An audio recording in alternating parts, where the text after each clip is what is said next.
पुणे महापालिका निवडणुकीच्या रणधुमाळीत मोठी बातमी समोर येतेय। एकीकडे अजित पवार गुन्हेगारी मोडीत काढण्याच्या गप्पा मारत असतानाच दुसरीकडे पुण्यातल्या कुख्यात गुंडाच्या पत्नीला राष्ट्रवादी काँग्रेसने म्हणजेच अजित पवार गटाने उमेदवारी दिलेली आहे। गजा मारण्याची पत्नी जयश्री मारणे आता अजितदादांच्या पक्षाकडून रिंगणात उतरलेल्या आहेत। पुणे महानगरपालिकेसाठी आज अर्ज भरण्याचा शेवटचा दिवस असून राजकीय हालचालींना प्रचंड वेग आलाय। उपमुख्यमंत्री अजित पवार यांच्या जिजाऊ निवासस्थानी पहाटेपासूनच उमेदवारांची आणि समर्थकांची मांदियाळी पाहायला मिळाली।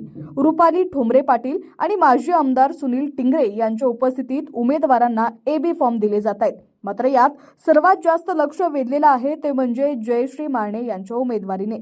कुख्यात गुंड गजा मारणे याची पत्नी जयश्री मारणे यांना अजित पवार गटानं प्रभाग क्रमांक 10 बौद्धांमधून अधिकृत उमेदवारी जाहीर केलेली आहे। जयश्री मारणे या पूर्वाश्रमीच्या नगरसेविका आहेत। 2012 मध्ये त्यांनी मनसेच्या तिकिटावर निवडणूक जिंकली होती।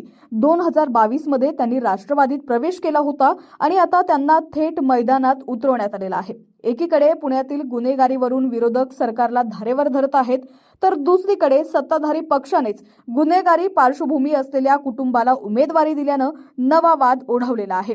निलेश घायवळचा भाऊ आणि आंदेकर टोळीतील सदस्य आधीच निवडणुकीसाठी इच्छुक असताना आता मारणे टोळीची निवडणुकीत एंट्री झाल्यानं पुण्यात टोळी युद्ध राजकीय पटलावर येणार का असा सवाल विचारला जातोय।